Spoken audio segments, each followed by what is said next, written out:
안녕하세요, 고담입니다. 안녕하세요, 고태민입니다. 반갑습니다. 자, 오늘은 정크가 바쁜 관계로 고태민 감독을 모셨습니다. 아, 바빠. 잘 나가시나봐요. 정크가 바빠요. 당신과 나는 안 바쁘고. 저 바빠요. 그런데도 영화 디프리를 위해서 나와주셨습니다. 저희 개건 멤버죠. 누군가 바쁠 때 대타. 앞으로도 종종 나와줘요. 또 다양한 소리 들을 수 있을 것 같아요. 예. 자, 그러면은 극한 직업 어떻게 보셨는지 이야기를 해보도록 하겠습니다. 빵빵 터지죠. 뭐 이렇게 재미없게 얘기해요? 어떤 식으로 얘기해야 되지? 아니, 이렇게 재미없다니까. 먼저 해주시면 안 돼요? 아니요. 당신 먼저. 제가 먼저 해야 돼요? 네. 소개 멘트 때 했어야 되는데. 해봐요. 지금까지 이런 맛은 없었다. 이것은 갈비인가 통닭인가. 네. 잘하네. 설 연휴가 좀 있으면은 그렇죠. 되죠. 맞춰서 아마 개봉을 한 것 같은데. 그렇죠. 설 연휴에 가족들이랑 보기 좋은 영화다. 오늘도 아침에 봤는데 관객들이 깨길대고 분위기 좋다. 온 가족이 오신 분들도 계신 것 같더라고요. 가족들이랑 즐거운 영화 보기에는 나쁘지 않았다 그런 생각이 들었고, 특히 한국 영화는 이렇게 정통 코미디를 좀 표방한 영화가 가뭄에 콩나듯이 잘 안 나오잖아요. 나오더라도 약간 뭔가 로맨스가 좀 강조가 된다거나 이런 영화 같은 경우에 좀 형사극이 더 강조될 법도 한데 코미디로 몰아가기도 그렇죠. 하고, 감독님이 이 어떤 코미디에만 집중하시는 그런 감독님이다 보니까 그런 기대치에는 어느 정도 부합을 하고 있지 않나. 또 이게 형사극이다 보니까 액션도 조금 있고, 최근에 마약왕 개봉을 했잖아요. 또 한국에는 마약을 소재로 한 영화들이 많다고 볼 수는 없어요. 근데 최근에 나온 걸로 보면은 거의 마약이라서. 그죠? 옛날에는 좀 잘 안 그런데, 나왔고 나오더라도 누구 뽕쟁이 하나 나와가지고 너 이 새끼 너 뽕했지? 이 정도였는데 맞아요. 이렇게 마약 거래를 어떤 사건의 중심에 두고 마약반이잖아요. 또 마약반의 이야기를 어쨌든 다루고 있으니 어떤 한국 영화에 마약 영화가 또 하나 추가된 거라고 볼 수도 있지 않을까 그런 생각이 들고요. 근데 저는 개인적으로 중반까지는 아주 좀 흡족하게 봤는데 뒤로 가면서 이야기 전개에 힘이 조금 빠지고 전형적으로 이야기가 봉합이 되면서 상당히 아쉬웠다. 이렇게 보셨답니다. 재밌었는데 뒷부분이 조금 힘이 약했다. 네, 그리고 이제 좀 이따가도 얘기를 하겠지만 유머들이 보통 이병헌 감독님의 유머들이 약간 잽잽이 스타일이에요. 잽잽 스타일. 대사랑 대사 사이에 이런 느낌. 그렇죠. 굳이 안 해도 될 대사를 한 번씩 이렇게 툭. 툭툭 그 마와 마 사이에 이렇게 맞아요. 말과 말 사이에 하나씩 툭툭 넣는 그런 데서 그걸 캐치하면은 빵빵 터지고 하는데, 이제 그게 영화 내내 좀 하다 보니까 뒤로 갈수록 약간 피로해지는 경향들이 있더라고요, 저는 개인적으로. 그래도 뭐 결과적으로는 전체 영화로 봤을 때는 많이 웃음을 제공을 하고 있으니까 네, 그런 부분에서는 좋았다. 자, 그렇게 보셨고요. 저 같은 경우는 일단은 오랜만에 예언 한번 들어가려고 합니다.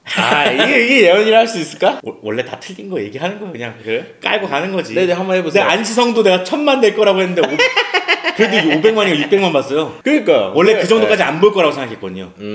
그렇구나. 그러니까 어느 정도 추석도 있고 뭐 이런 거 네. 해갖고 예언을 했었는데 뭐 이번에도 반전은 할 거라고 생각합니다. 일단 800만 봅니다. 일단 설 연휴가 껴있기도 해서 조심스럽게 얹어보는데, 설까지 이제 개봉할 영화가 드래곤 길들이기 3, 뺑반, 그 다음에 알리타 배틀엔젤이 있을 것 같아요. 이런 것들이 남아있지만 온 가족이 즐길 수 있는 거리는 아무래도 이 극한 직업이 뭔가 우선순위를 차지한 게 아닌가. 만약에 붙더라도 뺑반하고 붙을 것 같아요. 그렇죠. 사실 어떻게 보면은 소재도 둘 다 형사극이고, 맞아요. 그리고 둘 다 그렇게 무겁게 가진 않아요. 맞아요. 근데 이렇게 봤을 때 오히려 라이트하고 더 그런 극한 직업이 이길 것이다 이렇게 보시는군요. 그렇죠. 극한 직업은 받고 뺑반은 아직 못 봤으니까. 못 봤으니까 일단 극한 직업이 우선순위를 차지한 것 같다. 뭐 이런 느낌인 거죠. 나쁘지 않았으니까. 나쁘지 않았으니까. 입소문이라는 게 이게 보통이 아니거든요. 그렇죠. 설까지 한 2주 정도가 시간이 있는데 2주 정도의 입소문과 1주 정도의 입소문은 차이가 있다라고 생각을 하는 거죠. 이게 어쨌든 800만을 하려면 일단 재밌어야 800만이 될 거 아니에요. 일단 이 극한 직업이라는 영화는 이병헌 감독의 특유의 웃음 코드로 아주 꽉꽉 채워져 있어서 온 가족이 보기에 굉장히 부담스럽지가 않아요. 저도 그렇고 태민 군도 그렇고 극장에서 오랜만에 깔깔대면서 봤던 것 같아요. 네, 맞아요. 택시를 봤을 때 저희랑 깔깔대면서 봤던 것 같은데. 택시 보여. 언제쯤 얘기를. 오랜만에 이제 극장에 같이 갔는데 네. 오랜만에 깔깔대면서 보는 게 아니었나 생각이 또 들었고요. 배우들의 케미도 보기가 좋았어요. 특히 7연방의 선물 이후 뒷심이 굉장히 부족했던 류승룡 씨도 꼭 맞는 자기 캐릭터를 보여줌으로써 뭔가 웃음을 주었다고 생각을 하거든요. 어떻게 보면은 비현실적인 설정이지만 현장감 있는 개그 코드가 부족했던 스토리라인을 채워줬던 게 아니었나 저는 생각을 해서 뭐 이런 느낌으로 봤습니다. 조금 이따가 또 자세히 얘기는 해볼게요. 네. 자, 그러면 극한 직업 어떤 영화였는지 딥하게 파보도록 해봅시다. 네. 딥! 뭐 중간 범퍼 있습니까? 없어요 그런 거. 아니, 일단 뾰로로롱! 그런 거 없어요. 네. 빨리 해서 빨리 나가야 돼. 아, 그렇구나. 내 입으로 뾰로로롱! 영화를 쭉 보고 있는데, 아, 영화를 어떻게 시작했는지 캐치를 했어요. 감이 왔어? 이제 여기는 스포일러인데요. 이제 원래 스포일러가 있는 프로그램입니다. 네네네. 혹시 모르실까? 아, 혹시 모르- 욕먹을까봐. 아, 그렇죠, 그렇죠. 또 아직 제가 유튜브에 적응한 사람이 아니기 때문에. 네네네. 네네네. 아니, 그 마약을 제조하는 장면을 쫙 보는데 그 유리 같은 거를 마약을 깨져. 제조해놓고 이렇게 깨져. 네. 깨져. 네네네네. 사실 모든 마약 영화들에 나오는 네. 장면이긴 한데 그거를 치킨 유통망을 이용해서 마약을 유통한단 말이에요. 그 소재가 뭔가 미드 브레이킹 배드를 보면서 아 브레이킹 배드 안 맞다고 하기에는 너무 우연의 일치가 아닌가. 비슷한 구석이 많았다. 분명히- 브레이킹 배드가 어떤데요? 미드를 보시면은 치킨 유통망을 이용해서 거기도 치킨이에요? 예예예. 어. 거기도 이제 치킨집이 있어요. 황량한 곳에 치킨집이 있는데 그 밑에 제조 시설도 있고. 아. 근데 거기 유통망을 이용해서 마약이 왔다 갔다 합니다. 그 소재가 그대로 들어와 있잖아요. 그래서 감독님이 이 미드를 안 봤을 리는 없을 것 같고 영향을 그걸 받았다. 영향을 받으면서 아 요걸 좀 더 한국적으로 좀 어떻게 풀어낼 수 있을까라고 했던 것 같아요. 사실 거기까지는 누구나 생각할 수 있잖아요. 그렇죠. 근데 어떤 방식으로 어떻게 재해석을 하느냐에 따라서 다른 영화가 나오는 건데 이제 이병헌 감독님은 이제 본인의 장기들이 몇 개 있어요. 있죠. 캐릭터들을 한 캐릭터를 내세우는 게 아니라 좀 캐릭터의 좀 조합을 좀 보고 좀 독특한 캐릭터를 만들어 놓고 그들끼리의 케미 그리고 대사를 주고받을 때 그 대사빨 이런 것들을 이용해서 우리나라에서 마약을 운반한다 수사를 한다라는 과정이 좀 설득력이 떨어질 수 있는 부분들을 어떤 코미디라는 장르 안에서 적당히 넘어갈 건 넘어가면서 또 적당히 또 설명을 안 해주는 것도 아니에요. 그 전작에서 스몰이나 바람바람바람에서도 비슷한 느낌이 있잖아요. 캐릭터들을 다루는 구석이. 네네네네 그렇죠. 캐릭터들이 일단은 다들 똘끼가 넘치죠. 맞아. 네, 평소에 안 하는 행동들을 좀 많이 해요.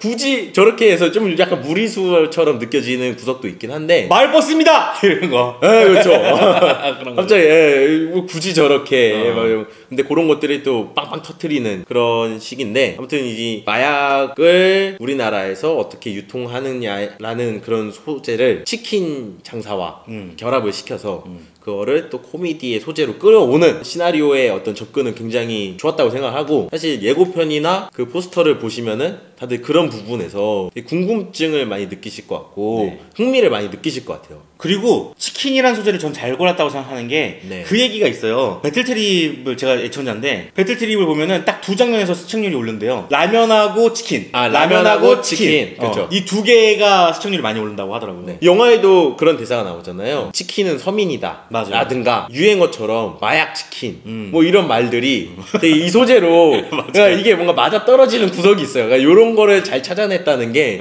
좀 칭찬해 주고 싶은 부분들이 아닌가. 재밌었어요. 그런 부분들이 기발하다고 누구나 느낄 수는 있을 것 같고 캐릭터들이 되게 독특하다 보니까 그 배우분들의 어떤 연기들이 눈에 들어와요. 근데 그 부분에 있어서 저는 여기 많은 배우들이 출연을 하지만 그 이한희 씨와 진성균 님이 가장 인상적이었는데 특히나 이제 이한희 씨는 다른 영화들에서는 보통 어떤 예쁜 사람 섹시한 사람. 섹시한 사람 이렇게만 좀 굳어져 있었단 말이에요. 배우로서는 굉장히 자신의 연기에 영역이 폭이, 그렇죠. 폭이 좁죠. 한계가 있었던 건데 네. 이 영화에서는 그런 측면을 싹 거뒀어요. 전혀 예쁘다고 한 번도 언급을 안 하지 않았나요? 네, 그런 네. 얘기는 없었는데 예뻤죠. 네, 그렇죠. 되게 친숙한 캐릭터를 너무 잘 표현해서 이한희 씨 이 배우 개인적으로는 되게 앞으로 되게 다양한 연기를 하는데 어떤 발판이 될 수 있을 것 같고 관객으로서는 되게 새로운 캐릭터를 보는 느낌이 있어서 새로운 배우를 발견하는 느낌이 좋았다. 저는 무엇보다 그 형사들이 뛸 때 그 볼살 떨리게 뛴다 뭐 이런 이런 말이 있듯이 그 정색하는 표정에서 볼살이 떨리는 그 장면이 저 너무 매력있다 하고 진성규님은 또 여기 형사들 중에서 그 다른 분들은 어떤 영화에 나오는 형사 뭐 느낌 정도로 느낄 수가 있는데 형사가 들어왔어. 추리링이 너무 잘 어울리고 머리 스타일이 너무 잘 어울리고 진짜 유도 선수 출신의 형사 같은 느낌이 너무 잘 묻어있더라고요. 거기다가 중국 쪽에서 넘어온 네. 그것도 너무 잘 맞잖아요. 네네. 그 장기도 잘 이용을 했고 두 분이 영화를 좀 약간 잘 받쳐주지 않았나. 대신에 좀 아쉬운 점은 뭐 아까도 말씀드렸지만 기사들이 워낙 잽잽이다 보니까 네. 실소가 터질 때도 있는데 제가 안 웃을 때 옆에 사람이 웃을 때가 있고 옆에 사람 안 웃는데 제가 웃을 때가 맞아요. 있고 이 타이밍들이 되게 많이 달라요. 미묘하죠. 네, 그러다 보니까 영화 보다 보면은 사람들 웃을 때 막 같이 나도 웃어야 돼 하고 웃을 때 있잖아요. 근데 이게 계속 터져 나오니까 안 웃긴데도 재밌는 장면인가 보다 막 계속 이렇게 넘어가다 보니까 약간 피로해지면서 영화 뒤로 가면서부터 좀 힘들어져요. 뒤에 가면은 보통은 영화가 조금 전개가 바뀌면서 약간 유머기를 살짝 내려놓고 갔다는가 그렇죠. 좀 약간 호흡을 주고 가는데 이 영화는 그게 없어요. 왜냐면 끝까지 가 그냥. 악당들도 말이 많아요. 보통 영화에서 악당들은 말이 없어요. 악당들은 무게를 잡고 맞아요. 이렇게 나오다가 갑자기 이제 죽어가는 순간에서 갑자기 비굴해진다던가 이런 식으로 유머를 두는데 이분들은 나올 때부터 말이 많아요. 입당꾼이잖아요. 이게 네. 고른 사람들을 봐요. 네. 근데 그거 보다 보면은 조금 지치는 부분이 없지 않아서 요런 데서 호불호가 좀 갈릴 수도 있다라는 생각이 많이 들고, 그리고 이제 이야기가 이병헌 감독님의 전작들을 봤었는데 스물이나 바람이나 근데 특히 스물 같은 경우에서도 이제 이야기의 후반에 가면은 이야기를 봉합하는 부분이 감독님이 이 이야기가 좀 전형적으로 끝난다는 걸 인지하고 계신 것 같아요. 근데 이제 그게 좀 싫으셔서 그런지 몰라도 후반부를 더 많이 설명하는 느낌이 약간 있어요. 오히려 관객의 입장에서는 어차피 이렇게 끝날 것 같은데 빨리 끝나고 뭔가 새로운 거 보여주거나 그쵸. 더 아니면 잔재미를 좀 줬으면 좋겠다라는 부분에서 설명을 조금 더 한다고 해야 될까요? 사족이 좀 길구나. 네, 그쵸. 사슬기 조금 긴 느낌. 여기서도 끝날 때 보면은 캐릭터 한 명 한 명 다 짚고 넘어가잖아요. 네, 맞아요. 네, 재미있긴 했는데 조금 루즈해지는 면이 없지 않다. 왜냐면 앞에 전개가 속도감이 넘쳐요. 맞아요. 네, 가게 개업하고 인기를 끄는 데까지 거의 컷이 없어요. 네. 딱 그냥 치킨을 만들고 바로 인기가 생기거든요. 네. 그러니까 그런 것들도 그냥 파파파파. 거기서 재미들이 유머의 강도도 점점 커져서 점점 이렇게 힘을 받다가 뒤에서 힘이 빠지니까 더 약간 루즈한 느낌이죠. 네, 그런 게 조금 아쉬웠다라는 생각이 들고요. 그리고 약간 아슬아슬한 면이 있었어요. 그 형사들이 해서는 안 되는 행동 같은 것들이 유머를 위해서 약간 선을 넘죠. 네, 그런 부분들이 굳이 저러진 않았어요. 왜냐면 그런 부분들은 이 형사들이 좀 부패 형사거나 그랬을 때는 뭐 당연시되니까 납득하고 넘어갈 수 있는데 이분들은 부패 형사는 아니거든요. 선량한 형사들인데 자꾸 선을 넘으려고 하니까 그런 데서 좀 이 수위가 좀 아슬아슬한 경향이 없지 않아 있다. 네. 자, 뭐 장점과 단점이 거의 확실한 영화인 것 같아요. 네. 되게 딱 분명한 것 같아서 맞습니다. 저도 비슷한 느낌인데 일단 가장 좋았던 부분은 역시나 코미디가 아닐까 싶습니다. 네. 스물과 바람을 겪어온 특유의 이병헌식 코드가 영화 내내 물고 늘어졌다라는 표현을 써야 될 것 같아요. 그 장면을 엿볼 수 있었던 장면이 있었는데 하나는 이 추돌신에서 이제 달려드는 맨 끝 차량, 두 번째는 이 고기를 먹으러 가자는 과장을 뒤쫓는 그쵸. 그 씬. 이제 1절만 해도 되는 개그를 2절까지 물고 늘어지면서 뭔가 보기 좋게 관객들의 타이밍을 뺏어서 그래서 웃음을 줬다고 생각하거든요. 네. 근데 이런 방식들은 사실 쉽지 않아요. 저는 하정우 씨 영화에서 그런 느낌을 많이 받거든요. 롤러코스터 그 영화에서 이제 그런 부분들을 많이 느낄 수 있는데 이런 거 어떻게 보면 일본 코미디예요. 근데 그런 것들을 잘 구사하더라고요. 그리고 여기 이제 고반장, 장형사, 마형사, 영호, 재훈 이 5명의 연기 케미까지 가세하면서 뭔가 끈끈한 마약반의 팀워크를 보여줬고 각각의 캐릭터들을 배우들이 잘 살려내서 더 재밌었던 것 같습니다.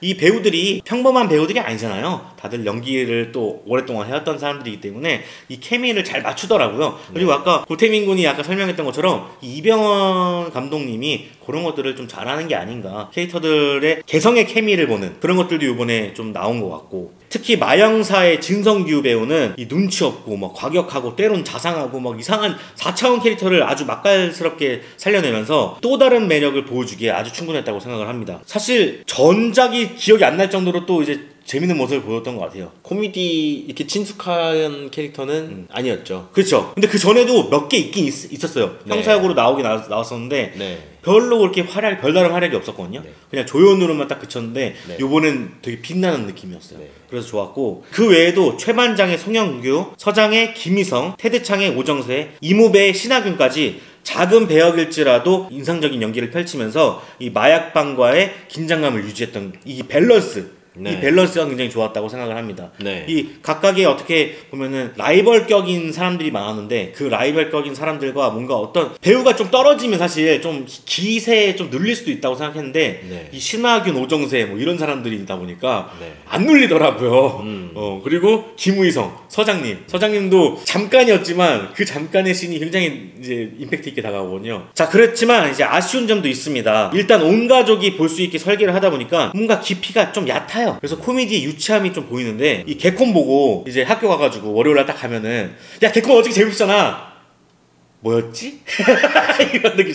내용이 기억이 안 나는 네. 뭔가 그런 얕은 개그 그런 것들을 봤다 싶은 정도의 느낌이라고 보시면 될 것 같고요. 또 이제 마약반이 헤쳐나가야 되는 전문성이 모두 우연으로 만들어지면서 전문성이 결여된 모습들을 자꾸 보여주게 되거든요. 이무배의 단서를 찾은 건 이제 최반장이었죠. 그러니까 원래는 최과장이죠. 그리고 잠복하다 우연히 인수하게 된 치킨집 사장님, 그리고 가게를 인수하게 된 정실장, 치킨의 질을 따져보기 위해 수사했던 마약범, 뭐 이런 거 과정들이 이 순전히 수사를 위한 수사가 아니었고 어찌저찌 하다 보니까 얻어 걸린 경우로 다반사라서 마약반의 이야기 전개 능력이 굉장히 좀 떨어진다는 느낌이 들었어요. 다른 사람들은 이야기를 전개하려고 하는데 이 마약반이 제동을 거는 듯한 그런 느낌을 많이 받았던 것 같아요. 이제 그러다 보니까 우연히 연속이 쌓이다 보니 긴장감이 떨어지고 이 본격적인 진행이 될수록 극한 직업에 대한 주제의식이나 포커스가 많이 좀 분산됐다고 생각을 하거든요. 네. 사실 이런 건 치명적인 단점이라고도 볼 수 있는데 이 개그가 워낙 많이 나오다 보니까 네. 이게 덮였던 느낌도 없지 않아 있다고 생각을 해요. 네. 단점들이 뭔가 이 개그가 너무 재밌으니까 그 정도는 넘어가자! 그런 느낌으로 했던 영화였던 것 같아요. 근데 아니 내 거 다시 할까? 내가 너무 막 두석지게 했었나? 아니야, 내가 다 해줄게. 알겠어. 자, 그러면 극한 직업의 감상평 듣고 한 줄 평 듣고 끝내보도록 하겠습니다. 저 먼저예요? 네. 항상 왜 저 먼저예요? 여기 먼저예요. 먼저 해주면 안 아니, 돼요? 먼저예요. 아니 왜냐면 제 영화평이 별로 좋지 않아요. 아, 그래요? 네, 먼저 해주세요. 참나. 저는 박리담의 코미디 3.2점 드렸습니다. 3.2점. 네. 소수점까지. 네, 그럼요. 우리는 소수점까지 되게 중요시해요. 정확한 방금. 그러니까 뭐냐면 3.5점은 진짜 3.5점에 걸맞는 점수고 네. 3점에 걸맞는 점수라고 하면은 이 중간 네. 3.2점이냐 3.3점이냐에 따라서 재미가 살짝 더 있느냐 없느냐. 그러면 지금 3.2점이니까 네. 약간 아쉽다 또 있고. 네, 조금 아쉽다도 그런 거죠. 3점이라기엔 좀 재미가 있고. 그렇죠. 어렵네. 뭐지? 정확한 건지 아닌지 모르겠다. 이 감상평을 쓰려니까 못 쓰겠더라고요. 그래서 난 못 쓰겠다. 그래서 제 감상평은 영화 유튜버라는 극한 직업. 딴소리를 해왔네. 네. 이게 그냥 재밌는 영화예요. 네, 뭐 별다를 게 없어요. 재밌는 영화였다. 네. 그래서 제 별점은 3점입니다. 3점. 이제 제가 3.3점을 보헤미안 랩소디를 제가 줬어요. 그러다 보니까 제가 많이 낮춰서 지금 썼거든요. 그때 보헤미안 랩소디 때. 네네네. 그랬다가 그럼 안 되겠다. 그래서 3.2점 줬어요. 이건 넘으면 안 되지. 그건 넘으면 안 돼. 이건 넘으면 안 돼. 이렇게 해가지고 3.2점 준 거예요. 저 그 얘기하고 싶어요. 뭐요? 저는 사실 요런 식의 그런 깔끔한 코미디 영화, 심파가 없는 그런 깔끔한 한국 코미디 영화를 잘 찍는 감독님이 또 한 분 계세요. 누구요? 손재곤 감독님이라고 달콤살벌한 연인, 그리고 2층의 악당. 너무 잘하시는 분이죠. 약간 이 둘이 나중에 이게 이분들의 작품이 쌓이면 둘이 약간 용모상방 느낌으로 좀 갈 수도 있을 것 같은데. 이병헌 감독님은 조금만 더 다듬으면 좋겠어요. 네, 그래서 저는 제 취향은 사실은 약간 손재훈 감독님 쪽을 더 요거보다 조금만 더. 2층의 악당은 명작이죠. 그렇죠. 아이씨는 아니다 진짜. 그래서 그분이 또 올해 또 새 작품을 들고 있어요. 정말요? 네네네. 안재홍 배우님이랑 강소라님이 나오는 그 신작이 올해 또 개봉을 하니까 그 개봉을 하면은 이 작품과 둘이 또 약간 비교를 해서 또 보면은 또 좋지 않을까 싶네요. 그래, 좋은 거 같네요. 네네네. 자, 그럼 저희는 또 다음에 찾아오도록 하겠습니다. 저는 고담이었고요. 네, 고태민이었습니다. 그럼 안녕히 계세요.